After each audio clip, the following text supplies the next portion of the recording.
The Chronicler's Foreword to The Ballad of the Necroscope, from the collection Ballads of Twilight, published in 1887 by A. T. H. Evernight, London.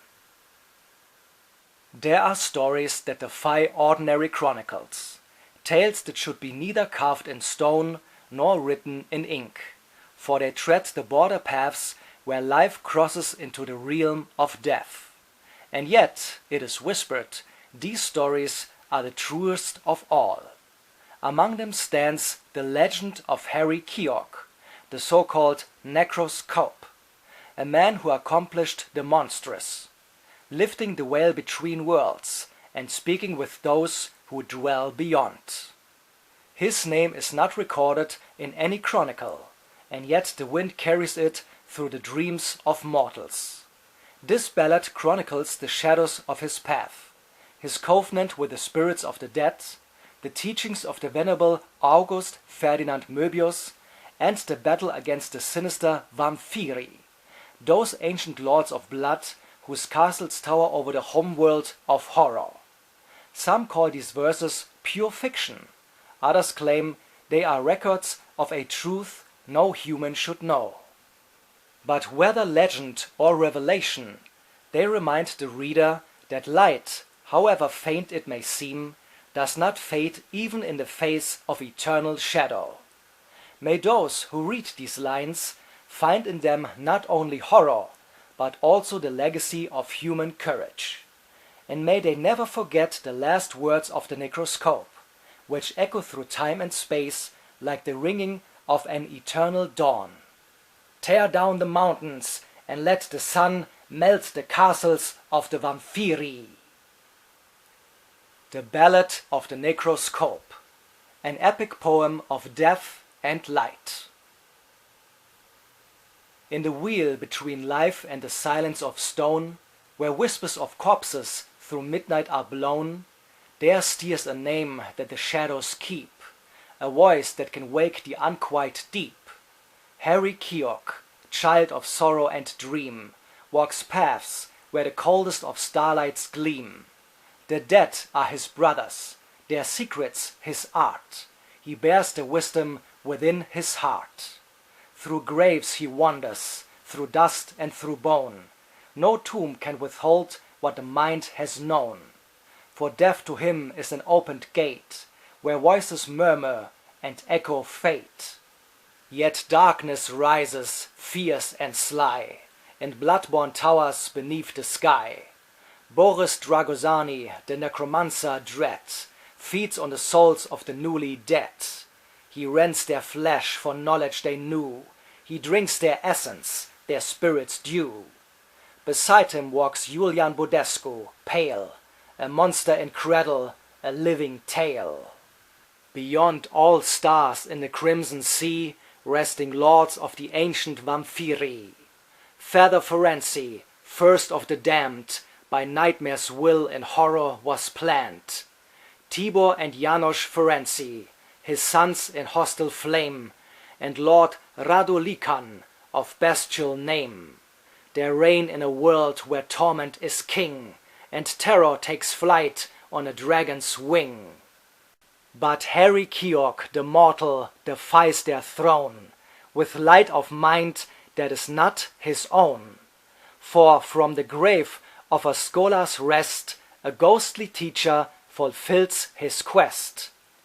August Ferdinand Möbius, sarge of the line, whose numbers shape space and the grand design, reveals to him the eternal road, where time falls in on its endless code. Through the Möbius continuum Harry strides, where thought is the key and the soul abides. From nowhere to nowhere, from death to breath, he walks the corridors that mock death. Yet duty binds him, though shadows fall, to heed the living's desperate call. The E-Department, cloaked in might, wages war with the things of night. Alec Kyle, whose mind can see, Darcy Clark of calm decree, Trevor Jordan, steadfast, keen, Ben Trask, the heart of the unseen, and Zack Föhner, scarred by strife, all stand beside this haunted life. Together they guard what remains of man, where monsters thrive and darkness ran. Through psychic fire and spectral war, they hold the line on death's dark shore. Then to the stars the Necroscope turns, where alien flame forever burns. The Vampiri realm, a blood-soaked sphere of cruelty crowned and endless fear. Its castles rise on veins of stone, built from the marrow of worlds unknown.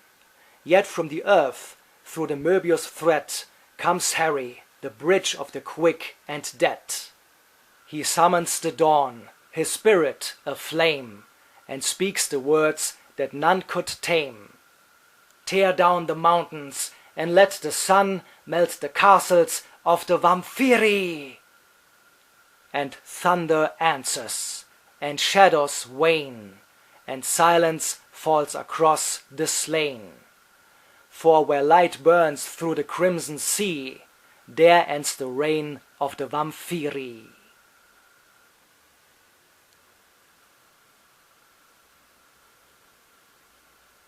Afterword by the chronicler. Several years ago, during a rainy autumn, I came across an inconspicuous bundle of yellow pages at an antique book market in Whitby. The parchment was brittle, the ink almost faded, and yet I could make out fragments of a name in the slanted handwriting: Keogh. At first I thought it was the work of an eccentric poet, a morbid ballad from the turn of the century, perhaps never completed. But the deeper I read, the more I was overcome by a strange feeling. Those lines did not seem invented, but experienced. The voice that spoke there was not a poetic pose. It was a cry from the threshold between dream and death. Later, during my studies at Cambridge, I came across a mention of a certain Professor August F. Möbius, whose mathematical treatises on non-Euclidean spaces had once aroused the displeasure of his contemporaries. And in a forgotten letter from a military doctor, I occasionally found the name Dragosani, linked to an unsolved case of strange corpse desecrations on the border of the Old East. So fragment by fragment, shadow by shadow, the image of the Necroscope, the listener to the dead, took shape. Whether Harry Keogh ever lived, whether his journeys through time and death were more than poetic imagination, no one can say for sure.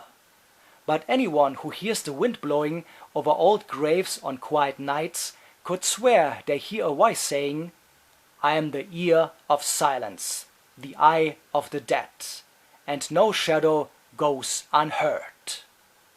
So perhaps it was not a fairy tale. Perhaps it was a warning. Perhaps, just perhaps, it was a song of hope that was meant to endure in the darkness. Thus ends the ballad, but not the story.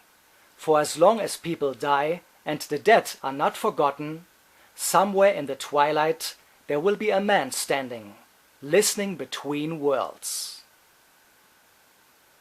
A.T.H. Evernight, London, in the fall of 1889.